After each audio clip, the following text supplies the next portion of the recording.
Welcome to episode 13 of Echoes from the Arena. This episode is entitled The 50 Mission Cap, and there'll be more on that later. But, Dad, do you want to talk a little bit about tonight's topic? And then we're going to wax poetic about why we love it. Not necessarily the topic, but a song that's related to the topic that we'll talk about later. Yes, I'll be glad to start it off here. And this is kind of I was thinking this morning in preparation for this, that this is kind of where popular music meets uh, culture. Hmm. And this is a good example of that. I Um, think you might have even said that or something along the lines of that. yeah, I know I wrote it this morning. Did we talk today Did we talk on the today? phone? I don't know. I Or I might don't have even know. texted to you. You might have. Uh, I don't but know. That's because I funny. know you were unrelated to tonight's topic, you were right on with the Bills signing or bringing back Jordan Poyer. Yes, We s- like that. that's a slight deviation from our topic, Yes, but yes. yes. Uh, let's talk about Bill Barilko. Okay, Bill Barilko was from Timmins, Ontario, which is north of Toronto. Okay. He grew up like most boys of the period. Now we're talking the 1930s. Hmm. Most boys of the period playing hockey mainly on ponds. Um, And if you're in Ontario, you're definitely playing hockey. you're playing hockey and you're playing pond hockey. It was an industrial mining area of Ontario, Hmm. and as he grew, he started his uh, hockey career, his organized hockey career, playing goaltender. But as he grew and perfected his skating skills, he became a defenseman. He ended up. I'm going to kind of fast forward here, but he ended up playing with a team in the Pacific Coast League called the Hollywood Stars, which at the time was a pretty uh, popular league among Canadians. Hmm. It was like it would have been like what the ECHL is today compared to the American Hockey League. Okay. Toronto at the time had their minor league teams in Hollywood, California, and That's so they strange. also had a an American Hockey League team in Pittsburgh, the old Pittsburgh Hornets, which I happen to have seen play back in the day when we had the Buffalo Bisons. You're dating yourself. So this is pre-1970. Yep. And Definitely dating yourself now. yep. And then they also had a junior team called the Marlies, which is now an American Hockey League team. Hmm. But anyway, so Bill Barilko gets called up from Hollywood. Um, Originally thought he was going to Pittsburgh, and he did spend a very short time in Pittsburgh, but I don't believe he ever played a game for them because then he was immediately called up to the Leafs because the Leafs had some injury issues on the blue line, and he as a 19-year-old, 18 or 19-year-old, started playing for the Toronto Maple Leafs. Uh, he caught the fancy of Conn Smythe, who was the general manager, and who Okay. the award is named after. And his play had blossomed. Spoke for itself. So I believe the Leafs won multiple Stanley Cups. Four in a row. Was it four in a row? Okay. Uh, 47 through 51. and Or no, we got I'm to sorry, remember now that this was a 48 through league. 51. This was a league that was not watered down. This was a league where only six teams existed. Um, the final, Meaning the players, you had to be the highest of high caliber yes, you had to be, to make it in that yes, league, where exactly, exactly, let's say just for shits and giggles that they were carrying 20 players on a side, right. the 120 players in the league. Yeah, yeah, yeah. That's wild. That's crazy. Mhm. So, But back Bill. let's highlight the 1951 season, which uh, wasn't the best of seasons for Barilko. He did not have a lot of production that year. He did have a lot of penalty minutes. As a matter of fact, most seasons that he played with the Leafs, he led the team in penalty minutes and was close to the top in the league in penalty minutes. Mm. But he was just a hard-nosed player.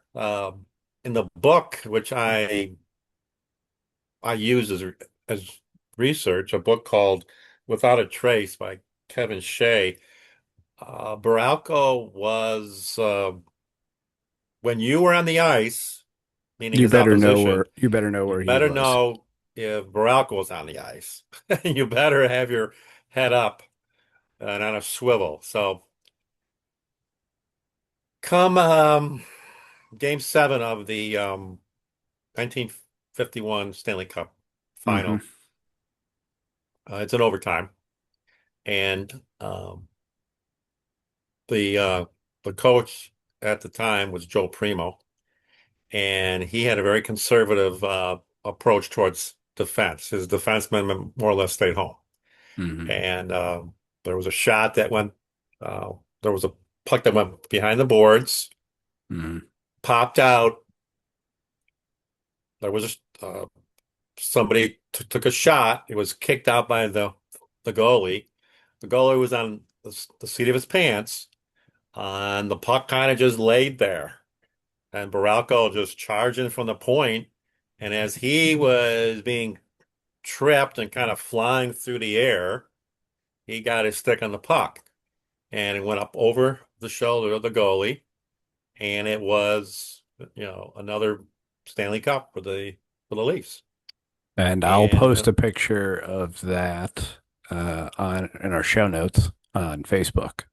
But that would be the last goal that he ever scores, exactly, and exactly. not necessarily because he didn't score a lot of goals. Yes. Um, Unfortunately, he disappeared that summer, he to just quote a song. he disappeared. It was 74 years yesterday. He disappeared in the northern reaches of Ontario. And just to explain, again, it's 1951. So this was up near Georgian Bay, that Georgian Bay area. And there weren't a lot of roads, so people Gonna say flew. I could probably give a quick synopsis and say that it's there's a lot less development than there is now, Hmm. and there may not be a lot of development up there to begin with, I would because say, this is rugged territory. yes. I would say even now there's not a lot up there. Yeah, There's some mining going on. There's a hydroelectric project up there. There's some lumbering. it's probably a lot like Alaska. It's a lot like Alaska, yes. Yes, it's very sparse. It's very thick with trees. Hmm.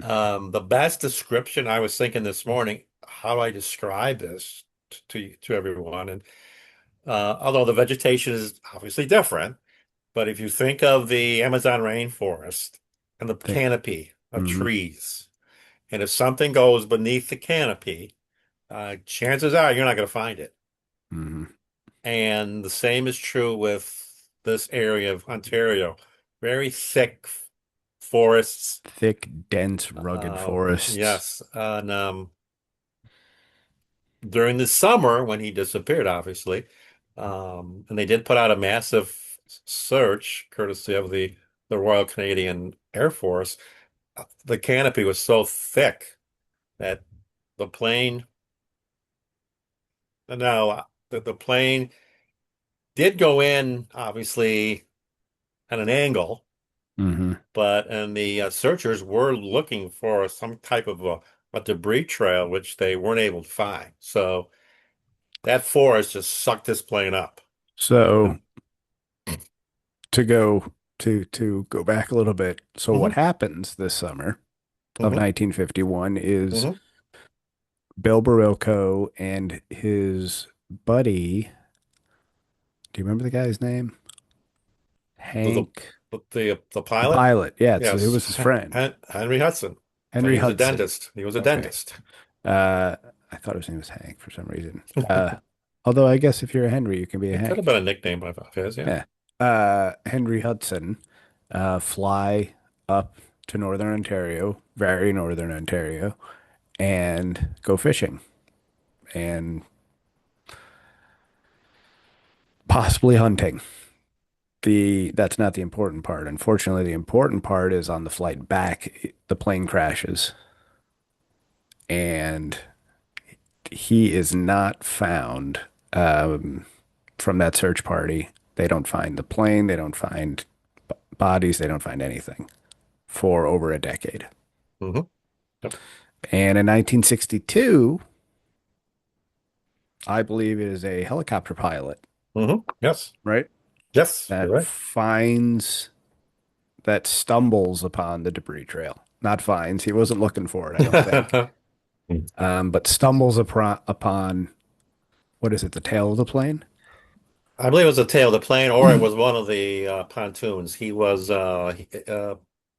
The chapter just is it's a small yellow. They saw something yellow Hmm. among the trees, and they were up there actually flying it was a helicopter service, like you said, and they were doing some work for a hydroelectric project that was going to be going in, and they were Doing some inspecting the surveying timber. or Yes, something. so it was totally, you know, accidental. They weren't Hmm. looking for the plane; they were doing a job, but they did catch a glimpse of yellow, and and then actually he didn't really note it on the map, so they went back Hmm. and was just shooting the bull and mentioned it to another pilot that they had seen something that looked like something that was yellow that could have been the piece of an airplane.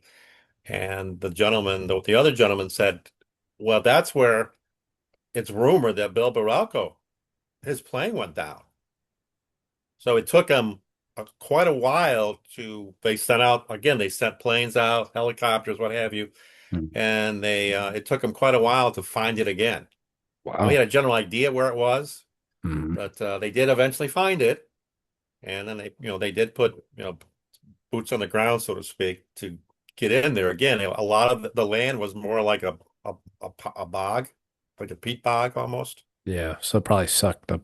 So it was hard to get in there. And yeah, and they finally found the plane. They found two skeletons that were still in their seats. Hmm. Um, Something interesting was to this day, they have not identified the remains that was in the passenger seat, nor the pilot unequivocally, that it's them. That's the uniqueness. They had a coroner's inquest Hmm. and they matched the number on the plane with the owner of the plane, which was Henry Hudson. So they surmised that, okay, the pilot's Henry Hudson. It's probably him. The his passenger, the assumption it was Bill Barilko. He was buried as Bill Barilko, Hmm. but to this day, this was before DNA, and I don't know why they couldn't use a dental That's what I was thinking. records because he was the Unless, patient of the guy in the other seat. unless, So unless there was I don't know. no, And then certainly hockey players do see dentists often. that's true. So I Especially don't back know, then. but yeah, the quirky thing was he was never officially identified as Bill Barilko. So we were working on an assumption, which Hmm. we pretty much assume that the case was solved in 1962, like you said. And that year is important because that is also the year that the Leafs won the cup again. Exactly. They didn't, Exactly. the entire time in which they did not find his body, allegedly now, I'm understanding. Um, he they went cupless and they found Hmm. his body and they won the cup again. Exactly.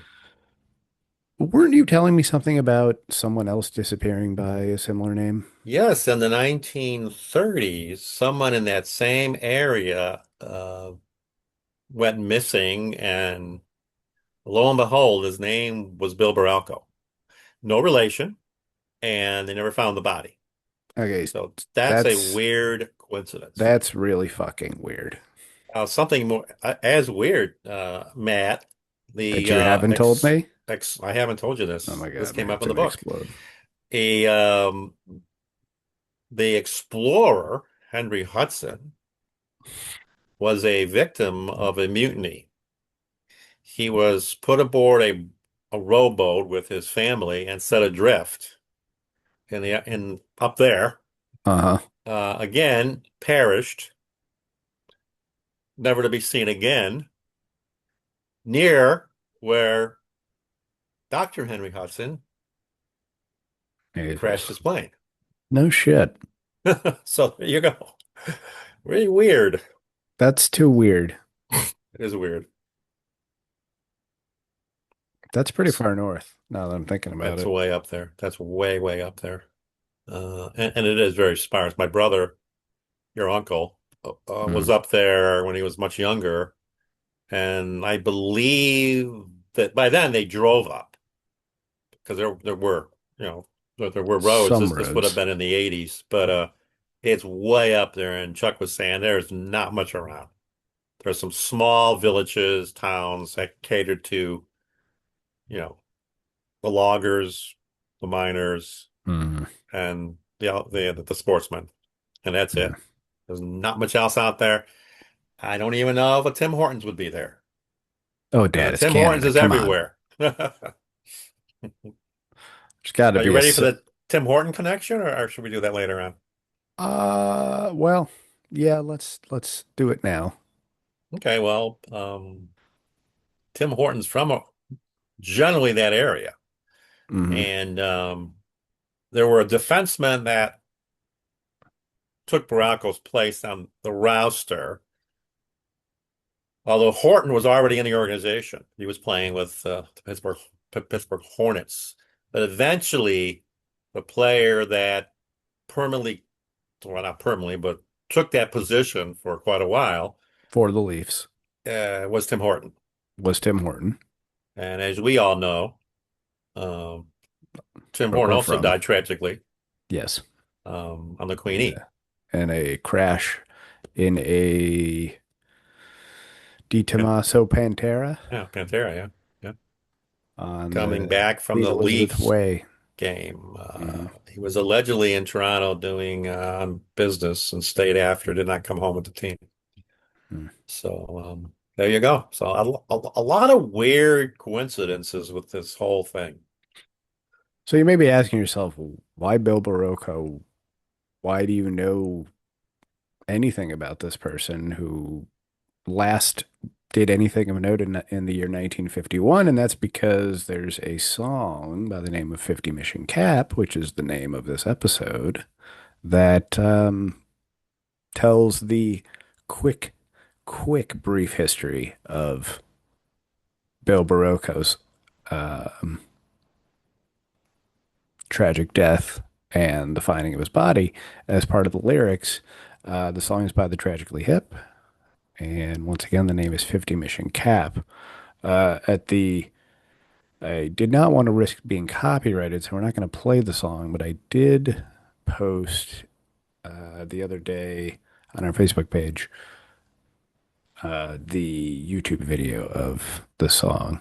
But the lyrics themselves, um, Dad, why don't you just talk a little bit about our love for the Tragically Hip and maybe this our interest in this song? Yeah, I just think Gord Downey, We're who from an area of New York that is right, very close to Canada. right, we're a border Uh, city, we're a basically. border city. Where I work, you can get into Canada in less than 10 minutes.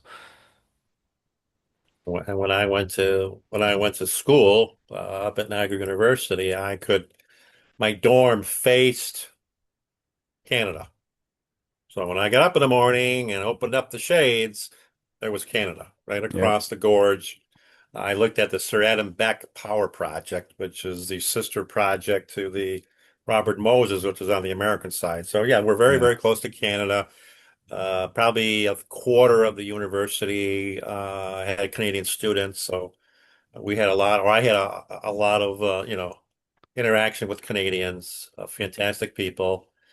We used to go to Canada a lot just to, just on weekends. We used to go for hockey. Mhm. So, but I think so. I think there's a connection. I think the people of Western New York and the people of Southern Ontario are very similar. We get a lot Um, of Canadians coming down yes, for Bills games. A lot of exactly. Bills fans in Southern Ontario. But But I, the our our connection to Canada and our proximity to Canada leads us to also get Canadian radio stations like what is it? Q107? well, that I don't want to shoot down the 97 Rock in Buffalo I but will. the best classic rock station, and I used to listen to it faithfully, is 107 in Toronto. Yes. Yeah. That was the 1071 that was and great, great, great I music. bel I believe the rule in Canada was that they had to play 50% Canadian rock music. Yeah, there's a rule. Yeah, yeah. So we heard a lot of the hip. Um, Did you Later ever hear of it? on, a lot of Our Lady Peace. Did you like Big Sugar?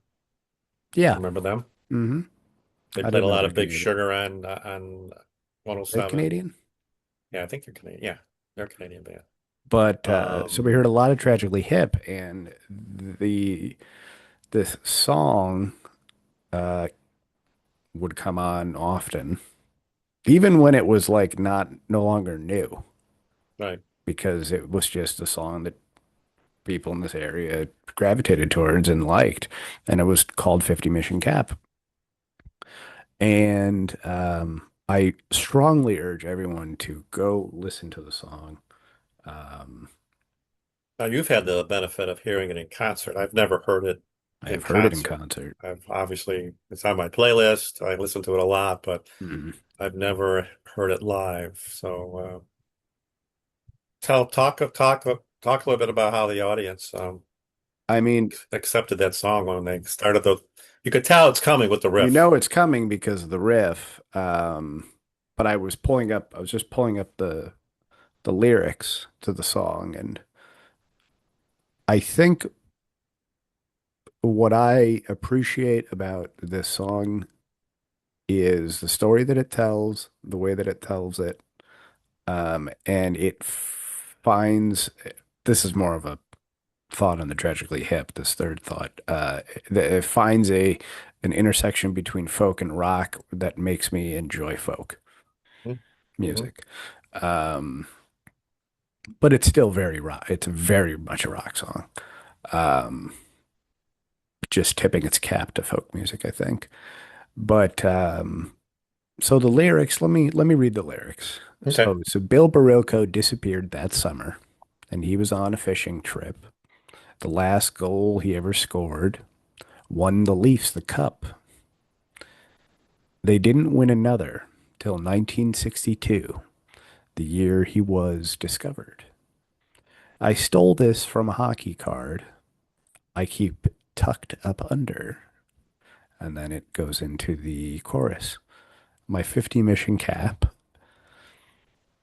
I worked it in. I worked it in to look like that. It's my 50 mission cap. It's his 50 mission cap. And I worked it in. I worked it in. And I worked it in to look like that. And then it just basically goes through that again. But it's got a great riff. It's a nicely driven rock song. Um, but there's so much interesting story told in just this simple little package of lyrics. Uh, the story is essentially of a pilot. Oh, I hear somebody in the other room. They're going to make themselves known. Um, it essentially is the story of there's somebody that knows who Bill Barilko is and what happened to him because he keeps a hockey card of Bill Barilko tucked up under his 50 mission cap. And a 50 mission cap, for those that don't know, is a basically if you were a pilot or you flew in a plane, maybe you were in a bomber, for instance, and you flew 50 missions, you were able to work your hat in. And Dad, I think you were able to describe it even Yeah, there's a, and further. I forget the name of it, but there's a band that goes around the inside of the cap, Hmm. and these pilots. Now we're talking about the World War II pilots. Like you said. Well, it wouldn't be World War II. That would be too early because Barilko would still be alive. Well, that's true. That's true. So But we're thinking like Korea or could have been Korea, yeah. Um, but um, what was I going to say? But the the pilots would strap. take that strap out Hmm. to make it floppy, so they could put their headset over the Right. cap.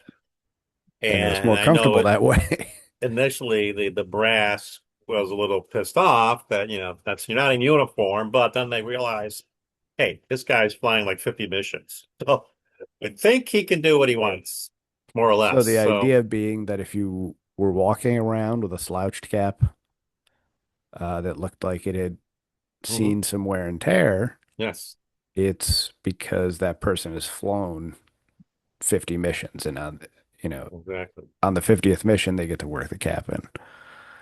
But I don't know why they were so concerned about the cap initially, because the bomber Wouldn't? jackets were pretty well worked in too. So, Yeah. Yeah.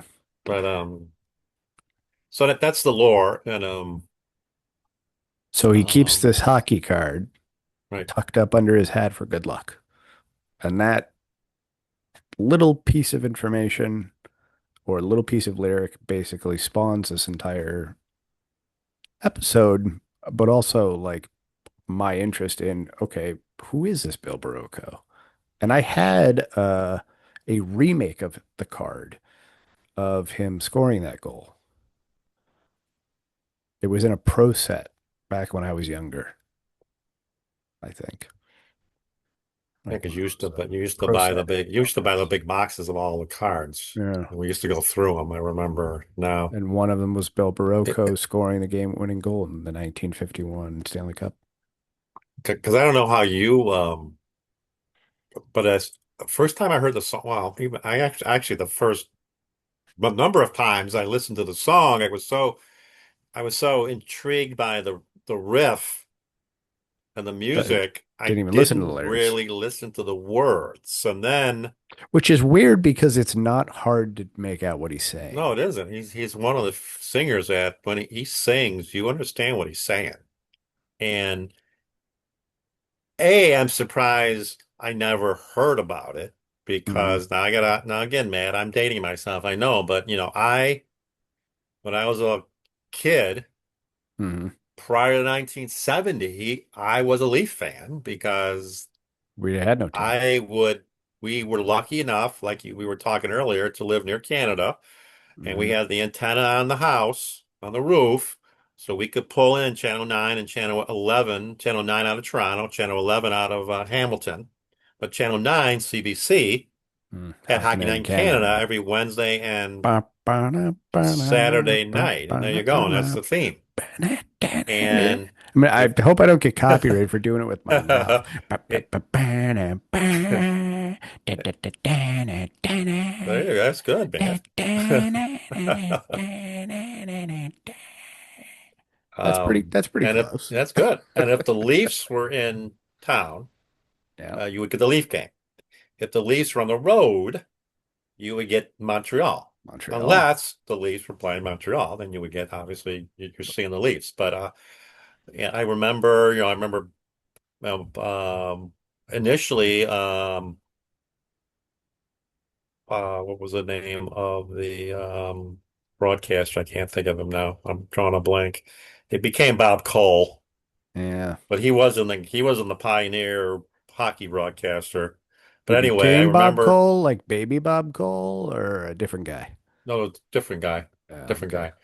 I do He's want to state just for any wieners that think that you were a Leafs fan over a Sabres fan. The Sabres didn't exist yet Okay, Sabres didn't exist, so till I 1970. remember watching Dave Keon and Tim Horton as a Leaf. Hmm. Punch Imlach was the coach. Brian Ellis and Paul Henderson, all those guys that played with the Leafs. I remember Bob Goldham, who was a former defenseman of theirs, was he was the analyst for some of the broadcasts. Howie Meeker, who played with Bill Barilko, was Mm. also an analyst. So it was kind of, Full it's kind of neat. circle. You're getting a very, it was a very historic thing, and they played in a great old barn, which Matt was in. I was You saw Red them play Wings. the Wings there. Hmm. Before they moved to the Air Canada Center. But yeah, it was a great it was a great time to be a hockey fan. I think it was old time hockey. So, so there Yeah, you go. so So that's the 50 mission cap. Um, Please find the song and listen to it. oh, And if you like that song, you're gonna like a lot of other Tragically Hip I know stuff. the point I was trying to make. I kind of lost my track on what point I was trying to make. I didn't really pay attention to the lyrics initially. Yes. And then one day I'm sitting there and I'm just, listening to the music, and I'm all of a sudden I started listening to the lyrics, and I'm thinking, I've never heard of this guy. Why did I hear this guy? And even Gord Sinclair, who was, I believe he's the bassist for the Hip, I don't know all the and I members of think the Gord Hip. Downey also. None of these guys grew up in Kingston, Ontario. They didn't None of know. them heard of Bill Barilko. So I guess it was just the passage of time that people weren't talking about anymore. Huh. But there is a Well, banner just because it had been in the so garden. long since it had happened that it wasn't really on people's Well, probably was minds. just on people's minds. Yeah. Yeah. I kind of feel like people like us would remember it though, because we knew who Bob Kelsey was. Yeah, exactly. I would have, I certainly would have remembered it if I heard about it. It just wasn't something that was mentioned. Yeah. I'm glad I came across it. I'm glad I read the book. I would, if you're into old time hockey And reading. and reading, it's called Barilko Without a Trace by Kevin Shea, who I believe was a newspaper, or is, and he might still be a newspaper writer in the Toronto area, in the Toronto market. But it was a very well-researched book. He talked to, there is a well, the book came out in 2010, so that there was a surviving sister Hmm. who helped with the book Interesting. and got to meet the Hip at the Garden. Or actually, I think did she meet him at the Garden, or she met him either at the Toronto or in Hamilton. Got to meet and talk a little bit about her brother, Hmm. and then I think I was telling you there's a there's a passage in the book that when the Hip played the Gardens, Maple Leaf Hmm. Gardens, Right. uh, when they started the riff with 50 Mission Cap. Oh yeah. The spotlight went from the stage to the rafters, where there's Hmm. I believe, a picture of Barilko scoring the goal, and the place went totally Totally bonkers. bananas. Oh, When I saw them, that riff made the place go bananas too, and they didn't even have to have a spotlight on anything other yeah. than the band. But that was t turned out to be a very bittersweet moment because the Hip would not play Buffalo again No, because there's some unfortunately tragedy Gord there too. Downey, the lead singer, passed away from a brain tumor, malignant brain tumor, I believe. And Gord Downey's godfather is Harry Sinden, Who's that? the old coach of the Bruins. He coached the Bruins when they won the cup in, was it 68? Mm. The famous Bobby Orr shot. Oh, And then he interesting. became, I believe, just a GM. So Gord Downey has a hockey, background. I Okay, I was gonna make a real smart ass comment, but the name Harry Sinden does sound familiar to me now.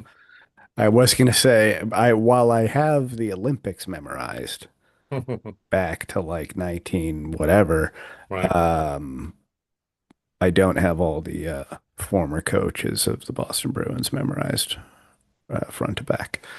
Um, so I think I that couldn't, wrap, I couldn't, I couldn't tell you all of them. I could tell you yeah, Sinden and Cherry. yeah, Donald.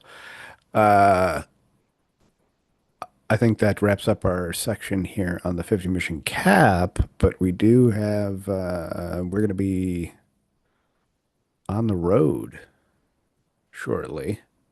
And we're going to the US Open Yes. this weekend. So this is being taped on a Wednesday night, August 27th, and I'm going to try my hardest to get this up this evening. If not this evening, definitely tomorrow morning. But then we, on Friday, will be heading to New York and see the Open again, which we have done outside of the one COVID year. How many years in a row now? I think we've been doing it since 20, I want to say 2014, I think. Yeah, it's So got to we're be, we're past 10 we're years already. past 10 years now. Man, it didn't seem like that, but Yeah, I'm it did. And sure that's definitely right. it was a great weekend. Pretty sure my credit card statement would also tell you that that I I was would in New York on recommend those weekends. if you're a tennis fan, go the middle weekend, the Mm. Labor Day Best bang weekend, for your because buck. you're gonna see a lot. Yeah, you're gonna see a lot of great tennis. Mm. I was monitoring yesterday because the players that played yesterday, we're gonna see. Well, we might Yeah, see them. They still have to we play might see them. They got to play tomorrow, tomorrow. right? So, So unfortunately, I the saw player Fritz play today. we got this. Did he play today? So we won't see Yeah, him, we're probably not gonna see him. and we won't see for the first time since she's been playing the Open. We won't see Pagula because she played today. Mm. So she'll play Sunday, Might but we will see might see Coco. Sinner, and we may see Coco. We'll see Yes. one of So them, one of the two, yes, if they're still in the yes, tournament. right. But yeah, so we're gonna be at the Open, and we'll bring you some interesting information from the Open. Yeah, Looking forward to it, like we always do. And and we've added like a section of the trip now. There's a yes, new section to the trip yes, yes. that we started doing 3 years ago, I think. Right? We should do a short. We should do a short. We should do a real. We should do a short From there, from there. or at least have some video of I it. mean, Yeah. we'll have video. We probably won't be able to hear us, but Yeah. So because it is an what Arsenal bar. we do, Dad puts his Man United kit down for the day, and we go to wherever the local, biggest local Arsenal supporters pub or restaurant establishment is. For 2 seasons, it was Jack Doyle's down in Manhattan, was the closest one that and was kind of, at least the first year, was really raucous. It was. It was. And then last year, I decided to take us way off the beaten path and go to O'Hanlon's, which is down in Lower Manhattan, uh, I in believe a isn't it Hell's Kitchen? if it's not, I it's think it's, awfully close, I I think think. it's Hell's Kitchen that we're in. I think we were in. I, Uh, I didn't know the name of the place, so yeah, so O'Hanlon's. Hanlon's. Okay. Yeah. So, and that was like, don't jump too high if they score because your head might go through the ceiling. But for a 7:30 game, it was pretty It loud in was there. early. Yes, it was early. And when we go this year, the game will be on Sunday, so we won't have to worry about the Open. So this will be the next day. This will be the day after the Open. And A later it should start. be interesting. Yes, it's a 10:30, 11:30 start. I don't remember. I'll have to check. But Arsenal at Liverpool. So let me ask you this. Hmm. since you've experienced them both. Okay, so we experienced O'Hanlon's in Hell's Kitchen. Now, Hmm. talk to us a little bit about the Arsenal bar that you were in North London. It's like Is there any it's comparison? no, not really. It's I mean, a slight. I'm curious what it's going to look like for this game a big because game. this is a big game and it's at a good time for people to be up. Like we watched them play Brighton Hove Albion. We watched Arsenal play at Brighton Hove Albion at 7:30 a.m. on a Saturday. Right, right. So, but playing at Liverpool mid-morning is way different. I'll be interested to see what it's like, but honestly, the first year we went, I think was probably the most raucous That was and a Man U. That loud. was a Man U game, right? That was the Man U game, and it was um, at Jack Doyle's. And at that time, I think that was like the official place. And it moves around, so I'm always kind of checking the Arsenal supporters website. But uh, it doesn't exactly match the tenor and intensity of the Tollington Arms, which is uh,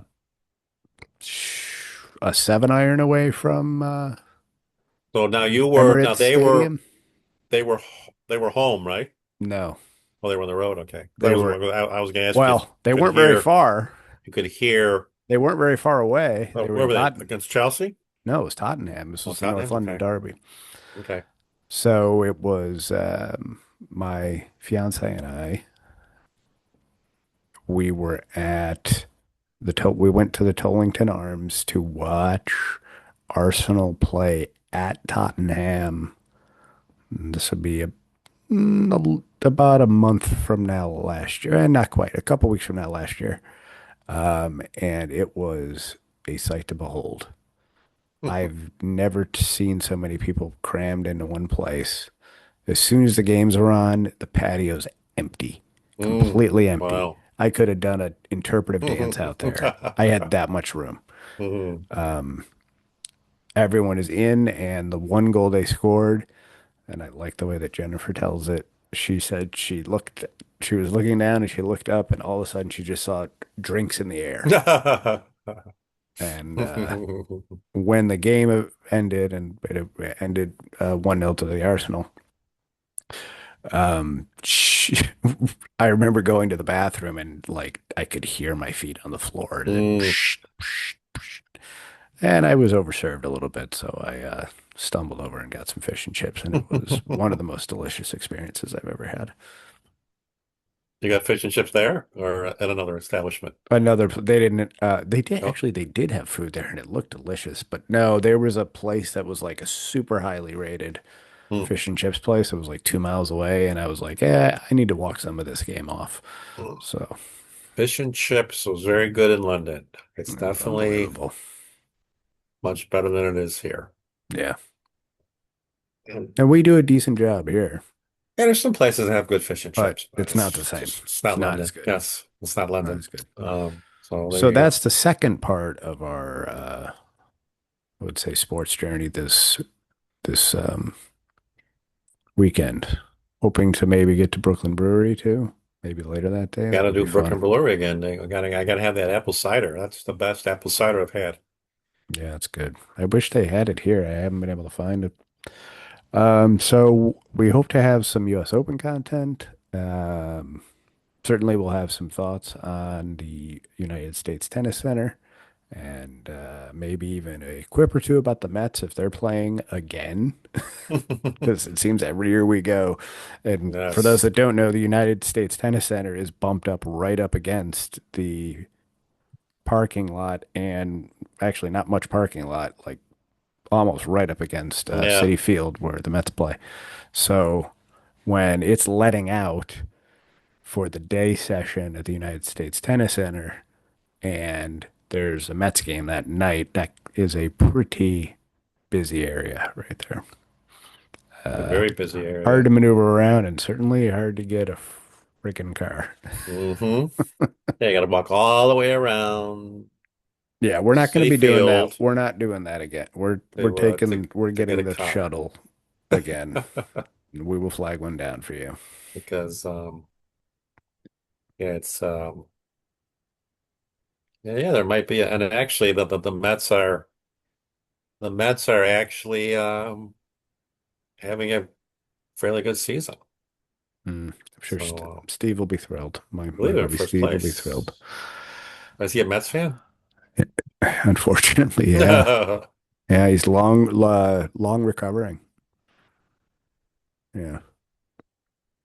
Do we have any ideas for our next full show? Anything you wanted to?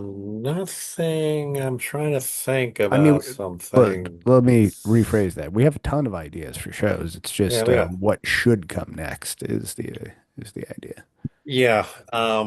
Yeah, I'm not sure. Well, there's something we'll We'll speak have to about talk off about the it. We air, can but speak about it offline. we'll obviously be talking about our adventures in New York.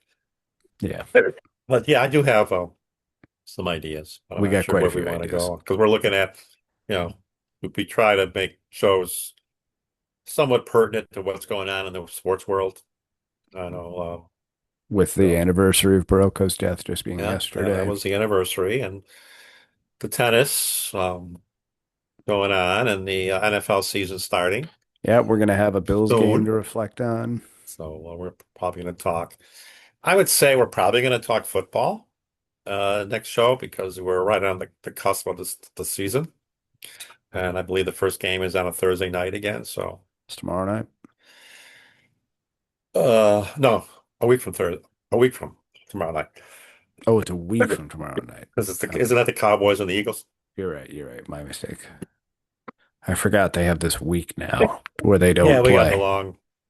we got the long break, so to speak. Yeah. So Um, Before we leave, any surprises on the Bills cuts? not really. I didn't. Nothing jumped out at me as but like anyone they cut, I could kind of tell you that guy's probably going to the practice squad, or Yeah, they're going to yeah. try to get him on the practice squad. And I think Charlo made the practice squad, but the two guys that I thought that they would try to get on the practice squad, they got on the practice squad, and it's Shane. I can't say his last name. The quarterback and Oh, Frank. did he clear waivers? So he's back. I Okay, think he did, and I think Franco Jr. cleared waivers too. okay, okay. So I think. He was So pretty good in no, that. I thought it was Shavers was rewarded for a really good preseason. Yeah, I had him making the team. I think he did enough. I mean, if And here's the thing is if Coleman goes down, we don't have a big wideout then. right, right. I mean, yeah, we have two effective tight ends, but we don't have a big wideout for, I mean, God forbid we call fade patterns. Geez, you know how much I hate those. But Yes, fade patterns are not they need to fade in oblivion the into most oblivion. productive patterns. No. Nope, nope, nope. There's I a think we flow need. chart. There's a flow chart that Jake and I came up with, I and think we need to talk a little bit about some of the old-fashioned beliefs regarding some of the plays that are called. I would guess. I don't know if like John or not John. That's his uncle. Sean McVay or Matt LaFleur or Kyle Shanahan. Do they have a jumbo package, which that doesn't seem to work when you're short yardage I'm sure and you're they heel to heel. Why don't you I'm spread the sure defense? they all have one. I just don't see them use it very often, you know, Yeah. because yeah, it's about spacing. Why are Yeah, we if putting you're a bunch of guys foot to foot, essentially? right. And we're just creating a giant wall that a person's supposed to squeeze through as opposed to stretching everyone out and trying to find the mismatch Yeah, if you're or going for inches, maybe okay, fine. but Okay. If you're like a yard, 2 yards at the goal line, Mm. I just think it would be more beneficial to spread the defense. You don't need to think that. That's true. It's just true. And I would say if you look at analytics, it's probably more effective. Yeah. So how did we get on that? I don't know. I think we were talking about what we were talking about. I don't know what we were talking about. I don't know. We were talking about the fade Oh, the penalty. fade. The Yes, I fade. was gonna say that Jake and I had before I was so rudely interrupted, that Jake and I had a flow chart that he may or may not even state exists now. Was basically the flow chart is: do you have Calvin Johnson? Yes. Okay, you can throw a fade. No, then don't throw a fade. And that's the only part of it. Basically, Calvin Johnson's the only guy you should have been throwing a fade to, and he's not in the league anymore. So stop Right, throwing fades. right. To me, it just seems like a unnecessary, A, not very effective success rate, and B, an unnecessary possibility of interception if you underthrow it. Yeah, yeah. But what do I know? Not my favorite play, but I'm just a uh, keyboard warrior. Um, so I think if that is all that we have, we will go ahead and finish our episode here. Um, and we hope to see folks next episode, probably, I would say at least a week, if not a week and a half out. But we will have some stuff and some fresh reactions from the US Open. And I hope I have some good Arsenal stuff to talk about. sounds good. Good night. Good night.